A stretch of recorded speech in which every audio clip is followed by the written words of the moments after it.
Машхұр Жүсіп. Адам атаның жаралып дүниеге келгені жайлы бір достым бар. Жаратсам керек соны. Жер жүзінде болат мекен жөні. Шығыңдар періштелер бұ дүниеден. Жаратсам керек адам қылып оны. Жүрген жоқ, періштелер кетеміздер. Ия Раббы, біз не жаздық, паруатыгер. Біздер тәсбих, тәхлил айтамыз ғой. Жаралса адам ұғлы, күнә қылар. Шығындар періштелер, тілімді алып. Ғажаппен болған тағат күйір жанып. Қала инси, ағламу, уәмәлә тағламын деп. Шығарды бәрін тегіс Жаббар Халик. Топырақтан жаратам адам дейді. Періштем, бұйрам саған дейді. Бардағы мағриб, машрих ортасынан бір уыс топырақ ап келмаған дейді. Жаралған адам пенде қиналмаққа, ойласын, келдім деп сыналмаққа. Бәрекелді, рахымың аз екен деді.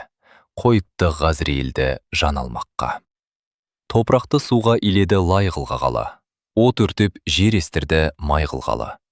Әр түрлі топырақ қосты ащы тұщы. Біреуді жоқ, біреуді бай қылғалы.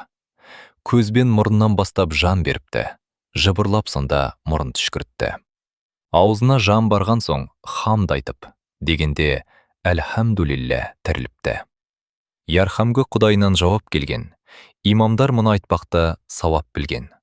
Аяқ, қол, кеуде, бөксе, жеті мүше. Аралап бір шыбын жан бәрін кезген.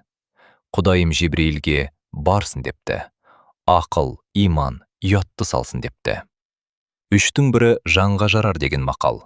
Адан таңдап біреуін алсын депті.